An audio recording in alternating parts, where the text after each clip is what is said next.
గత నెల 20వ తారీఖున కవితక్క గారిచే గ్రాండ్గా ప్రారంభించినటువంటి తెలంగాణ రక్షణ సేన మరి ఈ 20వ తారీఖు నుంచి మరి వచ్చే నెల 20వ తారీఖు దాకా జెండా పండుగను ప్రతి నియోజకవర్గంలో, ప్రతి గ్రామంలో, ప్రతి మండలంలో కూడాను జెండా పండుగ నిర్వహిస్తూ తద్వారా మా యొక్క మేనిఫెస్టోని అంటే పాంచజన్య పథకాలని ప్రజల్లోకి విస్తృతంగా తీసుకెళ్లాలనే ఉద్దేశంతో కవితక్క గారి పిలుపు మేరకు ఈ జెండా పండుగ నిర్వహిస్తూ పాంచజన్య పథకాలైనటువంటి విద్య, వైద్యం, వ్యవసాయం, ఉపాధి మరియు సామాజిక తెలంగాణ ఈ 5 అంశాలని బలంగా ప్రజల్లోకి తీసుకెళ్లేటువంటి కార్యక్రమంలో భాగంగా జెండా పండుగ ద్వారా విస్తృత ప్రచారం కల్పిస్తూ ప్రజలకి మా యొక్క మేనిఫెస్టోని, మా యొక్క విధి విధానాలని వివరించే ప్రయత్నంగా జెండా పండుగ ద్వారా ముందుకు పోతున్నాం ప్రస్తుతం.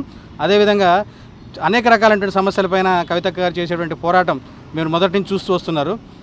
మన ఖమ్మం జిల్లాలో వెలుగుమట్ల భూముల గురించి కావచ్చు, లేదా ఔటర్ రింగ్ రోడ్డు గురించి కావచ్చు, భూముల కోల్పోయే వ్యక్తుల గురించి కావచ్చు, లేదా పరిగి దగ్గర ఉన్నటువంటి సమస్యల గురించి కావచ్చు, అన్నిటి మీద పోరాటం చేస్తూ వాటి మీద పాక్షికమైనటువంటి విజయం సాధించామని నేను కవితక్క గారు ప్రకటించడం, మరి అదేవిధంగా పూర్తి విజయం కోసం గవర్నర్ గారిని కలవటం, కేంద్ర ప్రభుత్వం జోక్యం చేసుకోవాలని కోరటం, జోక్యం చేసుకొని మన ప్రభుత్వానికి ఇన్స్ట్రక్షన్స్ ఇచ్చి తెలంగాణ రాష్ట్ర ప్రభుత్వానికి తద్వారా వాటికి పరిష్కారం, శాశ్వత పరిష్కారం చూపించే దిశగా ముందుకెళ్లాలని కవితక్క గారు గవర్నర్ గారిని కలిసి కోరడం జరిగింది.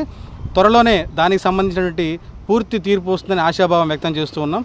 అదేవిధంగా అదొక్కటే కాకుండా వ్యవసాయ రంగం పైన రైతుల సమస్యల పట్ల కూడా కవితక్క గారు చేసినటువంటి కృషి ఎట్లాగైతే ప్రస్తుతం మన ఖమ్మం జిల్లాలోనే కాదు రకరకాల పక్క జిల్లాలో కూడా మనం చూస్తూ ఉన్నాం.